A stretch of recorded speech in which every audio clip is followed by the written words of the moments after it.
আওয়ামী লীগ নিষিদ্ধের দাবিতে উত্তপ্ত রাজপথ থেকে রাজনৈতিক অঙ্গন।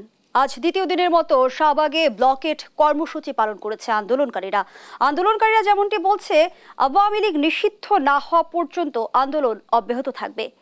সন্ধ্যায় আওয়ামী লীগ নিষিদ্ধে সুস্পষ্ট রোডম্যাপের দাবিতে 1 ঘন্টার আলটিমেটাম দেয় ছাত্রনেতা হাসনাত আব্দুল্লাহ। সময়সীমার শেষে এবার ইন্টারকন্টিনেন্টালের মোড়ে অবস্থান করছে আন্দোলনকারীরা। বর্তমান বাস্তবতায় কোন দিকে গড়াচ্ছে রাজনীতি, এসবই আজকের আলোচনায় আনবো। দর্শক, আমি ফারনাজ জুই, সবাইকে আমন্ত্রণ জানিয়ে শুরু করছি দেশ টেলিভিশনের নিয়মিত আয়োজন দেশ সাম্প্রতিক। নিবেদন করছে Arail angle channel and square বার। আজকের আলোচনার স্টুডিওতে আমার সঙ্গে আছেন আবু আলম শহীদ খান, সাবেক সচিব ও রাজনীতি বিশ্লেষক। স্বাগত জানাচ্ছি আপনাকে। দর্শক, জানিয়ে রাখতে চাই আরো একজন অতিথি কিছুক্ষণের মধ্যে আমাদের সঙ্গে যুক্ত হবেন, গোলাম মাওলা রনি, সাবেক সংসদ সদস্য ও কলামিস্ট। যেমনটি বলছিলাম যে আওয়ামী লীগ নিষিদ্ধকে কেন্দ্র করে আমরা দেখছি রাজনৈতিক অঙ্গন আবারও উত্তপ্ত পরিস্থিতির দিকে অগ্রসর হচ্ছে। বর্তমান বাস্তবতায় আপনার বিশ্লেষণ জানতে চাই, কেন গণঅভ্যুত্থানের 9 মাস পর আওয়ামী লীগ নিষিদ্ধের ইস্যুকে কেন্দ্র করে রাজপথে নামতে হলো? প্রথমত হচ্ছে যে আওয়ামী লীগকে নিষিদ্ধ করা হবে, এটা তো নতুন আলোচনা না। এই আলোচনা অনেকদিন ধরেই চলছিল এবং এই দাবিটা এনসিপির পক্ষ থেকে এখন এবং এর আগে বৈষম্য বিরোধী ছাত্র আন্দোলনের পক্ষ থেকে করা হয়। তো একটা পর্যায়ে আওয়ামী লীগের যে ছাত্র সংগঠন ছাত্রলীগ নিষিদ্ধ করা হয় এবং এরপরে একটু থেমে যায় বিষয়টা। এবং তার মাঝখানে তো আমাদের রাষ্ট্রপতিকে অপসারণ নিয়ে একটা আন্দোলন গড়ে তোলার চেষ্টা করা হয়েছিল। ওইটাতে যে প্রধান দল এখন রাজনৈতিক শক্তি, তারা সেই সমর্থনটা দেয়নি। আওয়ামী লীগ নিষিদ্ধ করার ব্যাপারেও ওই প্রধান রাজনৈতিক শক্তির কিন্তু এখন পর্যন্ত কোনো রকম একেবারে যে নিষিদ্ধ করতে হবে এরকম কোনো মতামত পাওয়া যায়নি। তো যার কারণে আপনি বলতে পারেন যে আবার কেন আসলো, এটা তারা ভালোভাবে ব্যাখ্যা দিতে পারবেন। বাট তারা এটা নিয়ে একটা আন্দোলনের সূচনা করেছেন। প্রথমে উপদেষ্টা সাহেবের বাসার কাছে হোটেল ইন্টারকন্টিনেন্টালের ওখানে যে ফোয়ারাটা আছে সেখানে তারা শুক্রবারে করলেন আন্দোলনের স্টার্ট। শাহবাগে গেলেন। এখন আপনি যেটা বলছেন যে আমি আসার সময় দেখে এসেছি, তারা ইন্টারকন্টিনেন্টালের মোড়ে ওই মোড়টাতে আসছেন। এবং এই বিষয়ে কিন্তু পুলিশের একটা নিষেধাজ্ঞা আছে যে প্রধান উপদেষ্টার বাসভবন, ইন্টারকন্টিনেন্টাল মোড়, শাহবাগ এবং ওদিকে যে মসজিদটা আছে ওই পর্যন্ত যাতে কেউ সমাবেশ নিষিদ্ধ আছে। তো এখন নিষেধাজ্ঞা তো উইথড্র করা হয়নি, বাট এইটাতেই বোঝা যায় যে সরকারের সমর্থন বা সরকারের সমর্থন না থাকলে এরকম বড় সমাবেশ এই জায়গাতে করা যায় না। শাহবাগে ঠিক ছিল যে ওখানে আপনি রাস্তাঘাট বন্ধ না করেও সমাবেশ করতে পারেন। তো এখন নিষিদ্ধ করার ব্যাপারে আমরা অনেক আলোচনা করেছি, আমি বারবার বলেছি এবং অনেকে এরকম মতামত। এই আন্দোলনের মধ্যে সরকারের সমর্থন দেখছেন কি আপনি? এই যে পুলিশের নিষেধাজ্ঞা থাকা সত্ত্বেও এত মানুষ যে ওখানে আছে এবং ওখানে তো মঞ্চ করে আপনি সমাবেশ করা হয়েছিল শুক্রবারে, এটাকে আপনি সরকারের সমর্থন বা পুলিশের কোনো অ্যাকশনে না যাওয়াটাকে আপনি সরকারের সমর্থন ধরতে পারেন? আপনি জানেন না প্রাথমিক শিক্ষকরা যখন আন্দোলন করেছিল আপনি দেখছেন না কিভাবে তাদেরকে পিটিয়ে সরিয়ে দেওয়া হয়েছে ওই ঘোষণা দেওয়ার পরে, বা অন্য লোকদেরকে কিভাবে পিটিয়ে সরিয়ে দেওয়া হয়। তো এখন পর্যন্ত পুলিশের অ্যাকশন নাই। এই অর্থে বলতে পারেন যে সরকার সমর্থন না করলেও সরকার কোনো বাধা দিচ্ছে না। আপনি যদি ডিপ্লোম্যাটিক্যালি বলতে চাই আমরা যে সরকার কোনো বাধা দিচ্ছে না, মানে অন্যের জন্য যে আইন সে আইনটা তাদের জন্য প্রয়োগ করা হচ্ছে না। প্রধান উপদেষ্টা এর আগে এই কথা বলছিলেন। বাট এখন একটা দাবি উঠেছে আওয়ামী লীগকে নিষিদ্ধ করা নিষিদ্ধ না করা, এটা নিয়ে অনেক আলোচনা হবে। বাট নিষিদ্ধ করার মধ্য দিয়ে যে খুব বেশি কিছু অর্জিত হবে না, এটা কিন্তু অনেক নাগরিকদের পক্ষ থেকে, অনেকেই আইনজীবীদের পক্ষ থেকে বলা হয়েছে। কেননা এর প্রথম উদাহরণ হলো জামাতে ইসলাম। তো তাদের তো নিষিদ্ধ করা হয়েছিল 1972 সালে এবং তারপরে তারা আবার রাজনীতিতে এসেছে। আবার এই আগস্ট মাসে, জুলাই মাসে তাদেরকে নিষিদ্ধ করা হয় এবং তারপরে তারা যে সাংগঠনিক তৎপরতা চালাচ্ছেন এবং তারা যেভাবে রাজনৈতিক তৎপরতা চালাচ্ছেন তাতে তো পরিষ্কার হয়ে যাওয়ার কথা সকলের যে নিষিদ্ধ করে কাউকে ঠেকিয়ে রাখা যায় না। নিষিদ্ধ করা, নির্মূল করা, এটা রাজনীতির যে ময়দানে যেসব জিনিস আমরা করতে চাই সেটা রাজনীতির সমাধান সূত্র না। আওয়ামী লীগের দোষ আছে। আওয়ামী লীগ দল ক্ষমতায় ছিল, ক্ষমতায় যারা ছিলেন, যারা ক্ষমতায় অধিষ্ঠিত ছিলেন, প্রধানমন্ত্রী থেকে অন্যান্য মন্ত্রীরা বা তাদের নির্দেশে যারা বিভিন্ন ধরনের হত্যা, গণহত্যা এসবের সাথে যারা যুক্ত ছিলেন, সেগুলোর বিচার করতে হবে, তদন্ত করতে হবে, বিচার প্রক্রিয়া যাবেন, বিচার করবেন, সেটা নিয়ে তো কারো কোনো অসুবিধা নেই। কিন্তু দল হিসেবে আওয়ামী লীগকে নিষিদ্ধ করলে যে পরিস্থিতিটা হবে, সেই পরিস্থিতিটা যেটা দাঁড়াবে সেটা হলো আওয়ামী লীগের যে এত সমর্থন, মনে করেন 40% অথবা 30%, যাই বলেন আপনি, 20%ও যদি কেউ বলে, তাহলে 12 কোটি ভোটারের 20% মানে কিন্তু 2.5 কোটির মতো মানুষ, 3-4 কোটি মানুষ তাদের সমর্থনে।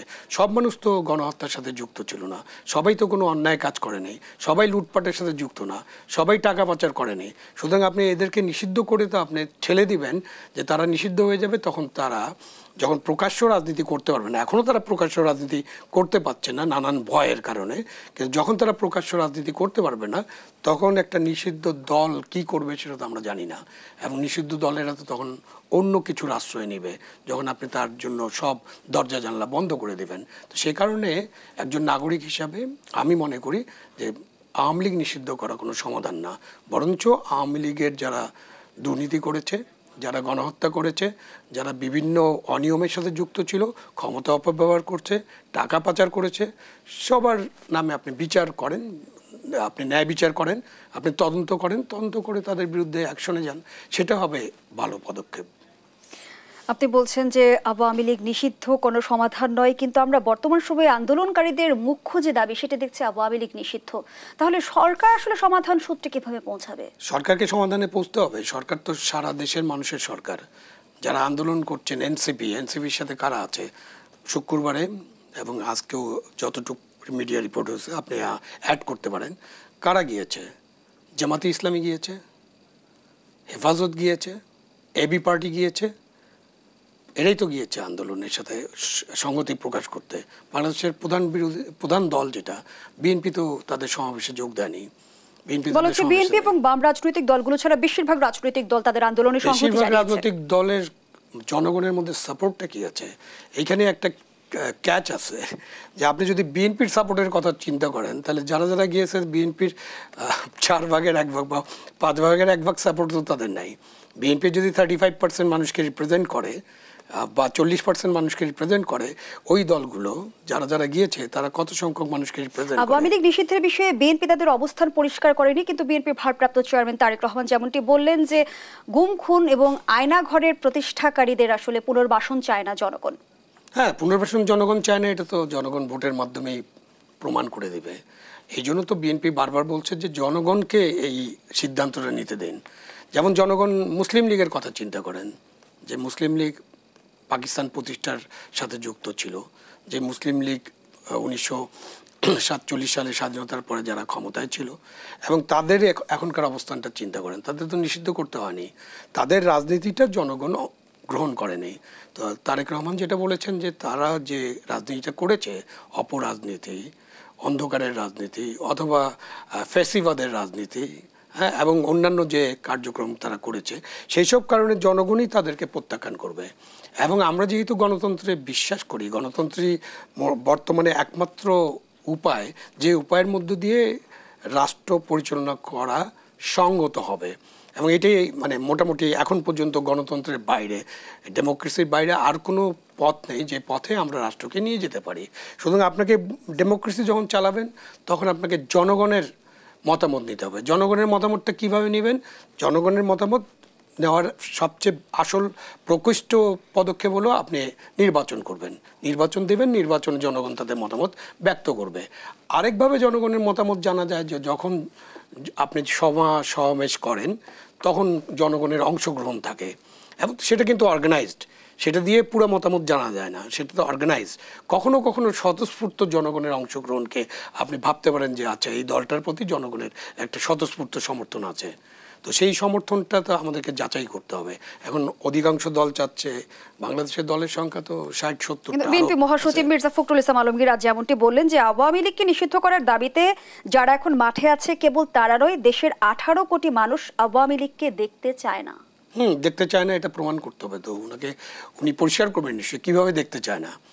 আপনি হঠাৎ করে তার একটা লাইন নিয়ে আসলে হবে না। তারা এতদিন ধরে কি বলছেন? তারা বলছেন এটা সরকারের বিষয়, আমরা এই ব্যাপারে মতামত দেব না। এটা আইনের বিষয়, নির্বাচন কমিশনের বিষয়। ফাইনালি যারা বলছেন এটা জনগণের বিষয়, তারা আওয়ামী লীগকে গ্রহণ করবে না প্রত্যাখ্যান করবে। সব মিলিয়ে আপনি দেখেন যে তাদের বক্তব্যটা কি। আজকে হয়তো এই সমাবেশের কারণে হয়তো একটা নিউট্রালাইজ করার কারণে এরকম একটা বক্তব্য দিয়েছেন, বাট এটা তো বলেনি যে আওয়ামী লীগকে নিষিদ্ধ করতে হবে। আওয়ামী লীগকে জনগণ দেখতে চায় না আর আওয়ামী লীগকে নিষিদ্ধ করতে হবে, কমপ্লিটলি দুইটা ডিফারেন্ট অ্যাঙ্গেল আছে। কিন্তু দেখতে চায় না মানে আপনি রাজনৈতিক কথা বললেন না, এটাকে আপনি বলতে পারেন তাদের এটা রাজনৈতিক বক্তব্য। তারা যখন নির্বাচনে যাবেন তখনও তারা এটাই বলবেন যে আওয়ামী লীগকে জনগণ দেখতে চায় না, আমার জনগণ পছন্দ করে না, আর আওয়ামী লীগকে নিষিদ্ধ করতে হবে, কমপ্লিটলি একটা আলাদা বক্তব্য। নিষিদ্ধ করতে হলে তো আপনাকে সেই এই বক্তব্যকে কি কৌশলী অবস্থান হিসেবে ধরে নেওয়া যায়? না, কৌশলী অবস্থান হিসেবে আমি মনে করি না, এটা তাদের পরিষ্কার বক্তব্য। সুতরাং বক্তব্য তারা বহু আগে থেকেই তারা পরিষ্কারভাবে এই বক্তব্যটা দিচ্ছেন। তারা নিশ্চয়ই ভাবেন যে হঠাৎ করে আওয়ামী লীগকে নিষিদ্ধ করে দিলে দেশের যে বর্তমান রাজনৈতিক পরিস্থিতি আছে সেই রাজনৈতিক পরিস্থিতিতে একটা টালমাটাল অবস্থার সৃষ্টি হতে পারে, সেটা তাদের চিন্তার মধ্যে থাকতে পারে। তারা আরও অনেক কিছু চিন্তা করতে পারেন, বাট আমি বলবো না যে বিএনপি কৌশলী কোনো বক্তব্য দিচ্ছে। বিএনপি যেটা মনে করছে সেটাই বিএনপি হয়তো বলছে। অন্তর্বর্তী সরকারের আইন উপদেষ্টা ডক্টর আসিফ নজরুল যেমনটি বলেছেন যে আওয়ামী লীগকে নিষিদ্ধ করতে আইনের কোনো বাধা নেই, সন্ত্রাস বিরোধী আইন, বিশেষ ক্ষমতা আইন সহ প্রয়োজনীয় সব কাঠামো আছে। তাহলে বাধা কি? আমাদের আইনে যে কোনো রাজনৈতিক দলকে নিষিদ্ধ করতে তো কোনো বাধা নেই। সেটা আওয়ামী লীগ কেন, পারলে তো বিএনপিরও নিষিদ্ধ করে দিতে পারে। আপনি জামাতে ইসলামেরও নিষিদ্ধ করতে পারেন, হিজবুত তাহির অলরেডি নিষিদ্ধ আছে। সুতরাং আইনে তো কোনো বাধা নেই যে আইন বলছে যে, আইন তো এরকমটা না যে আইনে এটা আইন রাজনৈতিক দলকে নিষিদ্ধ করা যাবে কেবলমাত্র আওয়ামী লীগ ছাড়া।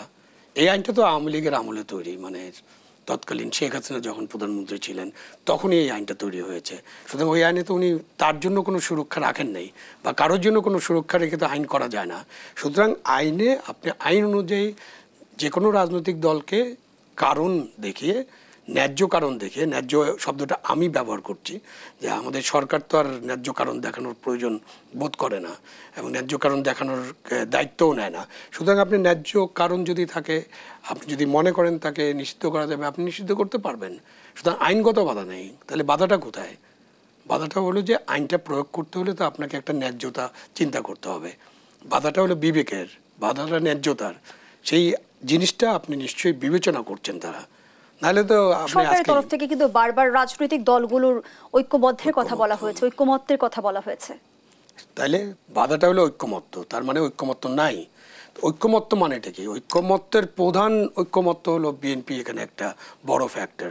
বিএনপি কোনো বিষয় ঐক্যমত্য না হওয়া মানে দেশের 40% মানুষ। তাহলে কি বিএনপিতে আটকে আছে আওয়ামী লীগ নিষিদ্ধের ইস্যুটি? শুধু বিএনপিতে আটকে থাকবে কেন? বিএনপি ছাড়াও তো এটা নিয়ে আলোচনা করতে হবে। জাতীয় ঐক্যমত্য যখন আপনি করতে যাবেন তখন তো এটাকে টেবিলে নিয়ে আলোচনা করতে হবে। সেরকম কোনো আলোচনা তো সরকার এখন সেই ঐক্যমত্যের উদ্যোগ কে নেবে? সরকারকে নিতে হবে। সরকার ড্রাইভিং সিটে আছে, এখন তো অন্য কেউ উদ্যোগ নেবে না। আর একটা যে এনসিপি যেহেতু এই আন্দোলনের ডাক দিয়েছে, এনসিপি সকলের সাথে কথা বলতে পারে, বাট এনসিপি ডাকলে বিএনপি যাবে কি না এটা তো কোনো নিশ্চয়তা নাই। সুতরাং এরকম এনসিপিতে এখন কোনো রেজিস্টার্ড পার্টিও নাই। ইভেন বাংলাদেশের যে রাজনৈতিক দলের যে রেজিস্ট্রেশনের একটা ঝামেলা আছে বা একটা আইন আছে বা পদ্ধতি আছে, ওই পদ্ধতিতে এনসিপি তো এখনো রেজিস্টার্ড রাজনৈতিক দল না। সুতরাং তারা ডাকলে যে ঐক্যমত্য হবে এরকম না। ঐক্যমত্য হতে হলে আপনাকে সরকারকে আহ্বান করতে হবে, সরকারই পারে এই ঐক্যমত্য। সম্প্রতি এনসিপির মুখ্য সংগঠক হাসনাত আব্দুল্লাহ যেমনটি অভিযোগ করেছেন, ভারতের এজেন্ডায় আওয়ামী লীগ পুনর্গঠনে চলতি মাসে 23টি গোপন বৈঠক হয়েছে। উনি এই অভিযোগ করতেই পারেন এবং এখানে সরকারের ব্যাখ্যা চাইতে হবে। আমি তো আপনাকে এই ব্যাখ্যা দিতে পারবো না 23টি করেছে না 230টি করেছে। পরপর থেকে কিন্তু এই আলোচনাটা শুনে এসেছে যে ভারত এখন আওয়ামী লীগকে পুনর্বাসন কিংবা পুনর্গঠনের চেষ্টা চালাচ্ছে। আমি জানি না এই বিষয়ে কিছু, কারণ ভারত পুনর্গঠনের চেষ্টা চালালে বা পুনর্গঠনের জন্য কোনো পদক্ষেপ নিয়ে থাকলে এগুলো তো ওপেন করা উচিত। আপনি একদিন বলবেন 23টি করেছে, তো এই 23টির এখানে আমাদের ইন্টেলিজেন্স কী করেছে? তারা এইসব জায়গায়, আপনি শেখ হাসিনার পিরিয়ডের কথা চিন্তা করেন, জামাতে ইসলামের লোকজন কোথাও যে একটা এমনিতে যদি বসতো তখনই ইন্টেলিজেন্স ওখানে যেত এবং তাদেরকে গ্রেপ্তার করে বলতো যে তারা সরকারের বিরুদ্ধে ষড়যন্ত্র করার জন্য বলছে। তাহলে হাসনাত সাহেব যে কথাটা বললেন, উনি একটা দলের পক্ষ থেকে বলছেন, প্লাস ওনাদের প্রতিনিধি আছে আমাদের উপদেষ্টা পরিষদে, নিশ্চয়ই তাদেরকেও জানানো হয়েছে। সুতরাং এই 23টা একটাও তো আমরা মিডিয়াতে দেখলাম না। আপনিও দেখেননি নিশ্চয়ই এই কথাটা বলার আগে, যে এই 23টা বৈঠক কোথায় গণমাধ্যমে এমন কোনো তথ্য আমরা দেখিনি। তথ্য নেই, এবং উনিও এই তথ্যটা প্রকাশ করেন নাই। এবং এই তথ্যের ভিত্তিতে ইন্টেলিজেন্সের উচিত ছিল, যদি তথ্য সঠিক হয়ে থাকে তাহলে ইন্টেলিজেন্সের উচিত ছিল সেখানে হানা দেওয়া এবং এই তথ্যগুলো প্রকাশ করা। সুতরাং এই তথ্যগুলো এইভাবে এটাকে রাজনৈতিক রিটোরিক ছাড়া এই মুহূর্তে কিছু বলার নেই। বাট ওনার কাছে প্রমাণ থাকতে পারে, তাহলে সেই প্রমাণ সহ ওনাকে কথাগুলো বলতে হবে। শুধুমাত্র রাজনৈতিক রিটোরিক করে আপনি বলবেন যে এই ষড়যন্ত্র সেই ষড়যন্ত্র, মানে একটা ষড়যন্ত্র তত্ত্ব দাঁড় করানো দিতে হবে না। আর মানে এর সাথে আরেকটা দেশকে যুক্ত করে দেওয়া একটা রিস্কি ভেঞ্চার। কিন্তু আপনি যখন বলবেন যে হ্যাঁ তারা নিজেরা সংগঠিত হওয়ার চেষ্টা করতে পারে, বাট যখন বলবেন যে ভারত এটা করছে বা এটা করছে বা ভারতীয় ইন্টেলিজেন্স এটা করছে, তখন কিন্তু আপনি একটা দেশের সাথে আপনার যে সম্পর্ক সেটার দিকে খেয়াল রাখতে হবে। এবং এই হাসনাত সাহেব যেহেতু কোনো দায়িত্বে নাই, সরকারি দায়িত্বে নাই, সে কারণে তার পক্ষে বলা সহজ। এই কথাটা কিন্তু যারা দায়িত্বে আছেন কোনো উপদেষ্টা হয়তো বলবেন না, বা আমাদের সিকিউরিটি অ্যাডভাইজার, আমাদের ফরেন উপদেষ্টা, অথবা আমাদের আইন উপদেষ্টা, স্বরাষ্ট্র উপদেষ্টা, তারা তো এই ধরনের কথা বলেননি। সম্প্রতি অন্তর্বর্তী সরকারকে উদ্দেশ্য করে হাসনাত আব্দুল্লাহ যেমনটি বলেছিলেন, যার এজেন্ডায় গণহত্যাকারী আওয়ামী লীগের বিচার নাই, যার এজেন্ডায় আওয়ামী লীগ নিষিদ্ধ করা নাই, তার সাথে আমরা নাই। আমরা গণঅভ্যুত্থানের পর থেকেই তো আসলে ছাত্র নেতাদের সঙ্গে অন্তর্বর্তী সরকারের একটা সুসম্পর্ক আছে এমন কথা শুনে এসেছি। বর্তমানে সেই সুসম্পর্কে কি ফাটল ধরেছে? না, আমার তো মনে হয় না এরকম কোনো ফাটল ধরেছে। বাট এটা এখন অনেকেই বলেন, নাগরিকরা মনে করে যে এটা এক ধরনের ড্রামা হচ্ছে কিনা, এরকম সন্দেহ অনেকে করেন। ঠিক আছে, অন্তর্বর্তীকালীন সরকার একটা সিদ্ধান্ত নিতে যাচ্ছে, এই সিদ্ধান্তের পক্ষে জনমত আছে, এটার জন্য তারা এই জিনিসটা অর্গানাইজ করছে কিনা, এরকম তো অনেকে মনে করেন। সুতরাং তাদের মধ্যে যে খুব একটা সম্পর্কের ফাটল ধরেছে এবং এই কারণে যে ইউনূস সরকারকে ফেলে দিতে হবে, এরকম কোনো আন্দোলন তো এটা হচ্ছে না। এটা একটা সম্প্রতি তথ্য উপদেষ্টা মাহফুজ আলমও কিন্তু জানিয়েছিলেন ছাত্রদের বাদ দিয়ে দ্বিদলীয় বন্দোবস্তে ফেরার জন্য এস্টাবলিশমেন্ট অপেক্ষমান। সে আলোচনায় ফিরতে চাই বিরতির পর। দর্শক, দেশ সাম্প্রতিক এই পর্যায়ে একটা বিরতি দিচ্ছি, সাথেই থাকুন। আবার আমন্ত্রণ, আপনারা দেখছেন দেশ টেলিভিশনের নিয়মিত আয়োজন দেশ সাম্প্রতিক। নিবেদন করছে Arail angle channel and square বার। আমরা আবারও ফিরছি আলোচনায়। জনাব আবু আলম শহীদ খান, যে আলোচনায় আমরা ছিলাম, যেমনটি তথ্য উপদেষ্টা মাহফুজ আলম বলেছেন, ছাত্রদের বাদ দিয়ে দ্বিদলীয় বন্দোবস্তে ফেরার জন্য এস্টাবলিশমেন্ট অপেক্ষমান। ছাত্রদের পরিপূর্ণ অসহযোগিতার মুখে ইতিমধ্যে ফেলে দেওয়া হয়েছে। পর্দার অন্তরালে রাজনীতিতে হচ্ছেটা কি? পর্দার অন্তরালে যদি কিছু হয় সেটা তো আমি আর আপনি জানবো না। রাজনীতিতে পর্দার অন্তরালে অনেক কিছু হয়, এবং সমস্ত মানে দেশ যারা আছে, শুধুমাত্র বাংলাদেশ তো নয়, পৃথিবীর সব দেশেই যারা ক্ষমতায় থাকে, ক্ষমতার বাইরে থাকে, যারা এস্টাবলিশমেন্টে থাকে, তাদের অনেক কিছু ওপেন থাকে এবং অনেক কিছু গোপন থাকে। তো পর্দার অন্তরালে অনেক কিছু ঘটবে। তো উনি যেটা বলেছেন, হ্যাঁ এখনও পর্যন্ত যেটা দেখা যাচ্ছে যে তারা তো নতুন রাজনৈতিক দল করলেন এনসিপি, এবং এনসিপির প্রতি তো ওনার পূর্ণ সমর্থন আছে, এবং ওনাকে নেতা মানে এনসিপি, ওনাকে গুরু মানে। তো এখন এনসিপি করার পরে তারা যে তাদের যে চিন্তা ছিল বা তারা যেটা মনে করেছিলেন যে এনসিপির জন্য বিশাল জনগোষ্ঠী নেমে যাবে, সেরকমটা আমরা দেখিনি। মানে সেরকমটা না হওয়ার কারণে এনসিপির যে জনপ্রিয়তা, এই জনপ্রিয়তায় না দেখে তাদের হয়তো একটু হতাশা বোধ করছেন তারা। কোটা থেকে বৈষম্য বিরোধী ছাত্র আন্দোলন যারা করেছিলেন, ছাত্র আন্দোলনের নেতৃবৃন্দ, তারা সবাই যে এনসিপিতে আসছেন এরকমও না, তারা ভিন্ন ভিন্ন দল করেছেন, কেউ কেউ অন্য দল করছেন। এবং আপনি দেখেন যে 5ই আগস্টের পর থেকে তো দেশে 30টার মতো রাজনৈতিক দল ইতিমধ্যে জন্ম নিয়েছে, এবং সামনে আরও 20-25টা রাজনৈতিক দল জন্ম নিতে পারে। তো সেই অবস্থায় আপনি যদি এরকম ছোট ছোট রাজনৈতিক দল গড়ে তোলেন, তখন যে দুটো বড় শক্তি ছিল, একটি যারা এখন পলাতক বা যারা মাঠে নেই, আওয়ামী লীগ, এবং যারা বড় শক্তি, প্রধান শক্তি যারা বিএনপি, তো তাদের বাইরে তো আর দলগুলো সেভাবে গড়ে ওঠে নাই। তো সেই সাপোর্ট বেসটা নাই, সেই কারণে তারা ভাবছেন যে দ্বিদলীয় ব্যবস্থায় আবার ফেরত যাচ্ছে কিনা। যে তৃতীয় একটা শক্তি, এটা নিয়ে কিন্তু বাংলাদেশে অনেক দিন ধরে আলোচনা, সবসময় আলোচনা হয় যে বাংলাদেশে একটা তৃতীয় ধারা গড়ে ওঠা উচিত। এবং এই যে বৈষম্য বিরোধী আন্দোলনের সফলতা, ছাত্র জনতার গণ অভ্যুত্থানের ফলে একটি তৃতীয় ধারার রাজনীতি গড়ে তোলার কিন্তু একটা সুবর্ণ সুযোগ সৃষ্টি হয়েছিল। এ ব্যাপারে কোনো দ্বিমত নেই কারো, আমারও দ্বিমত নেই। সুযোগ সৃষ্টি হয়েছিল, কিন্তু সুযোগটা আমরা কি কাজে লাগাতে পেরেছি কিনা। তা আমরা যেটা দেখলাম যে হ্যাঁ আপনারা নতুন দল করেছেন, সেই দলের পুরো নেতৃত্বটাই আপনি দেখেন যে এত তরুণ নেতৃত্ব। বাংলাদেশের তো তরুণদের 33% ভোট আছে, বাকি ভোট তো অন্যদেরও আছে, যুবকদের আছে, আরও বয়সী। তো এই যে 40 থেকে যে 70 বছর পর্যন্ত মানুষ বা 60 বছর পর্যন্ত যে মানুষ, তাদের তো কোনো প্রতিনিধিত্ব সেখানে নাই। সুতরাং এই যে দলটা করার সময় যেভাবে চিন্তা করা দরকার ছিল বা যে ধরনের ফোকাস দেওয়া দরকার ছিল, যেভাবে নেতৃত্বে লোকজন আনা দরকার ছিল, সেটা মনে হয় তারা করতে পারেননি। তারা ভাবছেন যে তাদের সেই জনপ্রিয়তা দিয়ে তারা এটা উত্তরণ করতে পারবেন। বাংলাদেশে যদি তৃতীয় ধারার রাজনীতি করতে হয়, আমার মনে হয়, এটা আমার ব্যক্তিগত মতামত দিচ্ছি, আমার মনে হয় যে এটা ডক্টর ইউনূসকে তার লিড নিতে হবে। যে ডক্টর ইউনূস সাহেব নিজে সরাসরি রাজনীতিতে অংশগ্রহণ করেন এবং তাকে দেখে তখন অনেক মানুষ আকৃষ্ট হয়ে এই দলটাতে যোগ দিতে পারে, তখন বাংলাদেশে একটা তৃতীয় ধারার রাজনীতি গড়ে তোলা সম্ভব হতে পারে। তাছাড়া আমি কোনো নেতৃত্ব দেখি না যারা তৃতীয় ধারার রাজনীতি করবেন। তো তাদেরকে এই ফ্রাস্ট্রেশন থেকে বারবার বলতে হবে যে এস্টাবলিশমেন্ট দুই ধারার মধ্যে থেকে গেছে। এখন উনি তো উপদেষ্টা এবং উনি তত্ত্ব উপদেষ্টা, এবং উনার আরও দুজন কলিগ আছেন, মানে ছাত্ররা আরও দুজন আছেন ইয়াতে আপনার উপদেষ্টা পরিষদে, এবং ওনারা নমিনেট করছেন এমন লোকজন উপদেষ্টা পরিষদে আছেন। সুতরাং এই উপদেষ্টা পরিষদ, ডক্টর ইউনূস নিজেই বলেছেন তা ছাত্ররা হচ্ছে তার নিয়োগকর্তা। সুতরাং এই উপদেষ্টা পরিষদটা পুরাটাই তো ছাত্র গণ অভ্যুত্থানের ফসল এবং তারা এদের নিয়োগকর্তা। এটা পরিষ্কারভাবে যখন ডক্টর ইউনূস বলেছেন, প্রধান উপদেষ্টা, তারপরে এরকম ভাবার কি কারণ? এই যে গ্যাপ হয়ে যাচ্ছে, এখন হচ্ছে যে আমাদের আরও কিছু উপদেষ্টা নিয়োগ করতে হবে, এস্টাবলিশমেন্টে আরও ভাগ দিতে হবে। এবং তাদের আরেকটা অসুবিধা হচ্ছে, তারা দেখছেন যে এস্টাবলিশমেন্টে যাদের মাধ্যমে দেশটা পরিচালনা করতে হবে, সেই ধরেন পুলিশ, সিভিল সার্ভিস, জুডিশিয়ারি, সেখানে তাদের এরকম কোনো সমর্থন নেই। সমর্থন থাকারও কথা না, কারণ তারা তো নতুন রাজনৈতিক দল, এবং তাদের নতুন যদি ছাত্র সংগঠন করেন, তারা যখন গ্রাজুয়েশন নেবে, তারা যখন চাকরিতে যোগ দেওয়ার জন্য পরীক্ষায় অংশগ্রহণ করবে এবং পরীক্ষার মধ্য দিয়ে চাকরিতে যোগ করে পদায়ন হবে, তখন তাদের মধ্যে হয়তো এরকম চেতনা থাকতে পারে যে ঠিক আছে, আমরা একটা নতুন রাজনৈতিক দলের ব্যাপারে আমাদের একটা নিউট্রালিটি থাকা উচিত। এখন তারা মনে করছেন যে এই যে বর্তমান যে কাঠামো আছে এস্টাবলিশমেন্ট, সেখানে তাদের কোনো লোক নেই, এটা মনে করার যথেষ্ট কারণ আছে। এরকম থাকবে কেন? রাজনৈতিক বন্দোবস্তের কথাও বলছে, কিন্তু সেই পুরনো বন্দোবস্তে তারাই হাঁটছে, তাদের নেতাকর্মীরাই আসলে বিভিন্ন বিতর্কিত কর্মকাণ্ডে জড়িয়ে পড়ছে, এমন অভিযোগও কিন্তু বারবার আসছে।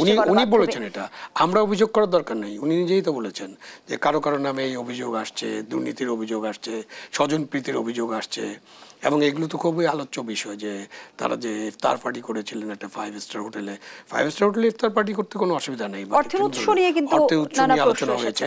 এখন দেখেন বাংলাদেশে যে কোনো রাজনৈতিক দলকে কিন্তু চাঁদা অনুদানের উপর নির্ভর করতে হবে, এবং পৃথিবীর সব রাজনৈতিক দল কিন্তু চাঁদা অনুদানের উপর নির্ভর করে।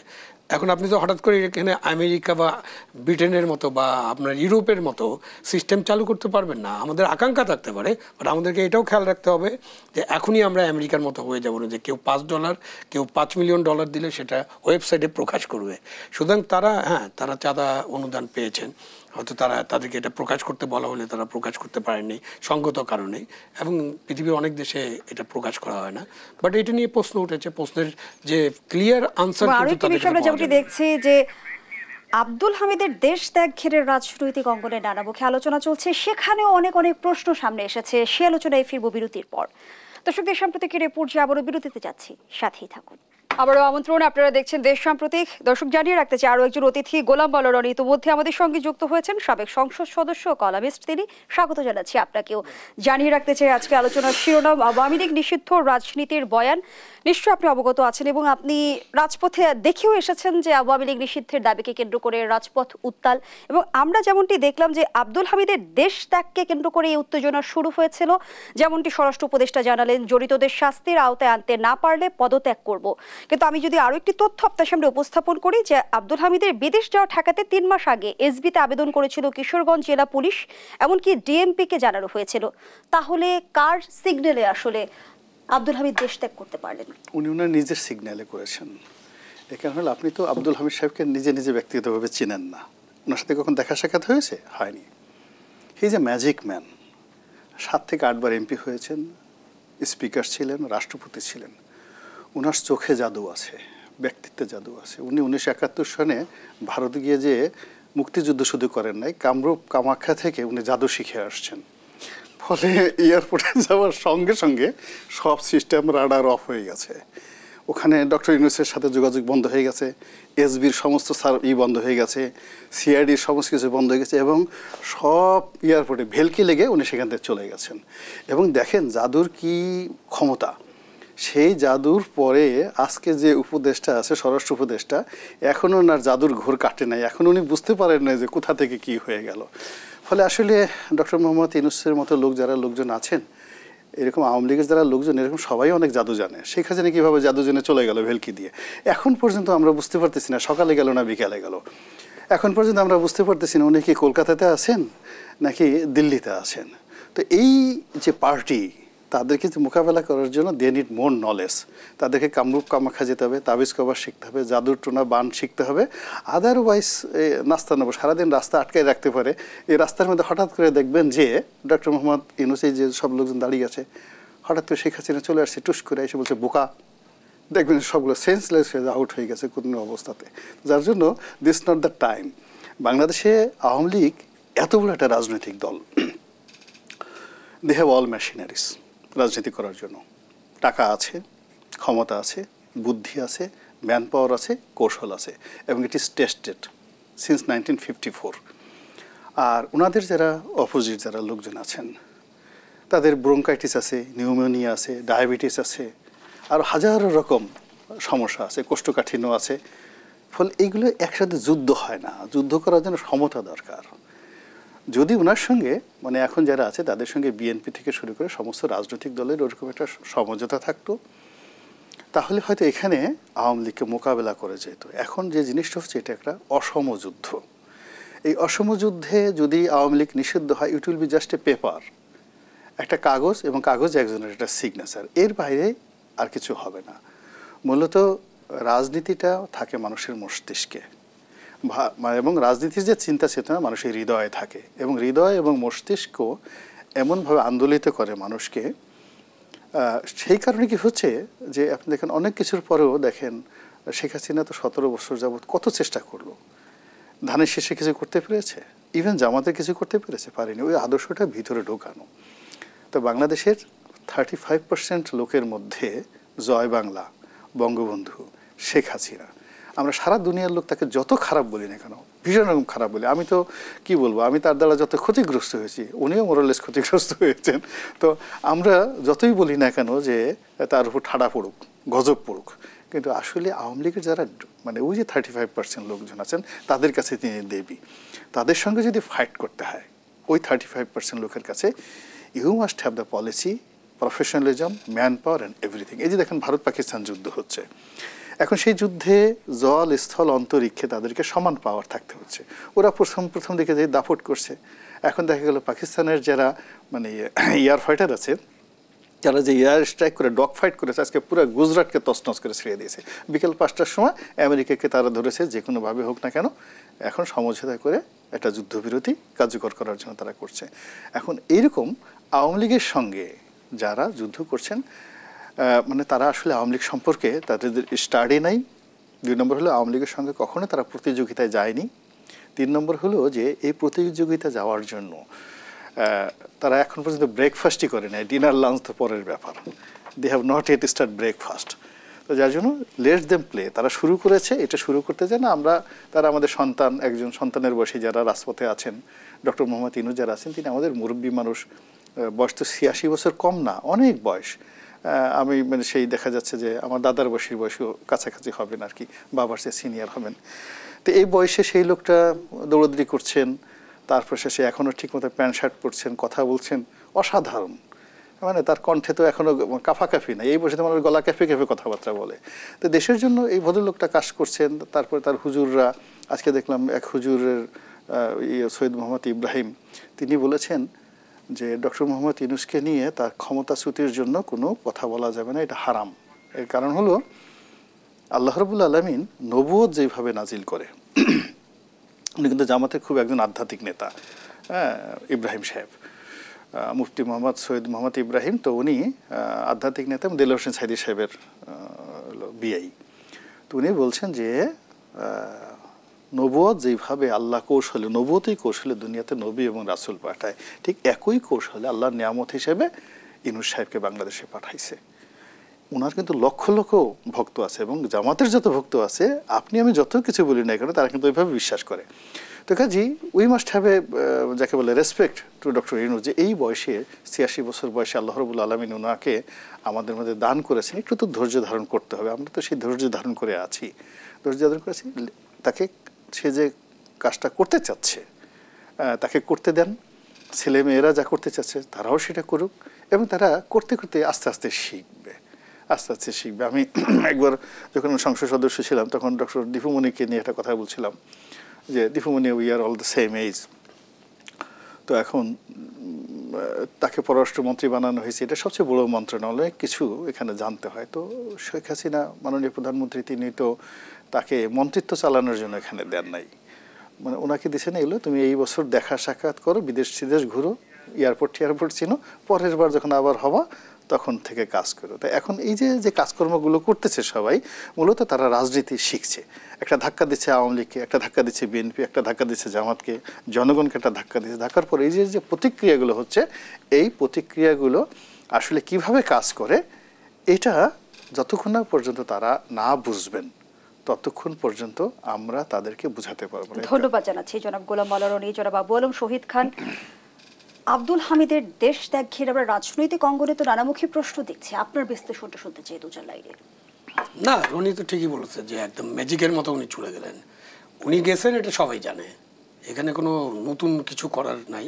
এখন আপনি ওই যে বউকে শেখানোর জন্য ঝিকে মারা একটা প্রবচন আছে না বাংলাদেশে, তা আপনি এখন স্বরাষ্ট্র উপদেষ্টা হঠাৎ ঘুম থেকে জেগে উঠলেন, তিনি জানলেনও না কি হলো দেশে, এবং একজন রাষ্ট্রপতি যাচ্ছেন, তার টিকিট কাটা হয়েছে, তার সাথে লোকজন যাচ্ছে, তার প্রোটোকল আছে, সব কিছু মিলে তিনি যাচ্ছেন। তো এটা বাংলাদেশ সরকার জানে না, এটা মানে মনে করার কোনো কারণ নেই। বাংলাদেশ সরকারের জানা অবস্থায় আব্দুল হামিদ সাহেব চিকিৎসার জন্য বিদেশে গিয়েছেন, এবং উনি পালিয়েও যান নাই, এয়ারপোর্টের মধ্যে দিয়ে গেছেন, এবং একটা লিগাল ছিল ওখানে, তিনি তার বিরুদ্ধে নিশ্চয়ই কোনো নিষেধাজ্ঞা ছিল না, এই জন্য গিয়েছেন। তো এখন স্বরাষ্ট্র উপদেষ্টা যাদেরকে সাসপেন্ড করলেন, যাদের বিরুদ্ধে অ্যাকশন নিলেন, সেটা অন্যায় হয়ে গেছে। সেটা ওনারা, ওদের পক্ষে একজন রাষ্ট্রপতিকে এইভাবে এয়ারপোর্ট দিয়ে পাস করা সম্ভব না। সুতরাং এটা দেশের সবচেয়ে ঊর্ধ্বতন যে একদম শীর্ষ ব্যক্তিরা সবাই জানেন। স্বরাষ্ট্র উপদেষ্টা মাঝখান থেকে একটা নাটক করতেছেন, তো এই নাটকের কি পরিণত হবে আমি জানি না, এবং উনি তো কিছু করবেন না, এবং উনি নিশ্চয়ই রিজাইনও করবেন না। একেবারেই শেষ পর্যায়ে দর্শক শেষ করছে দেশ সম্প্রতিকের আজকের আয়োজন। ধন্যবাদ এতক্ষণ আমাদের সাথে থাকার জন্য।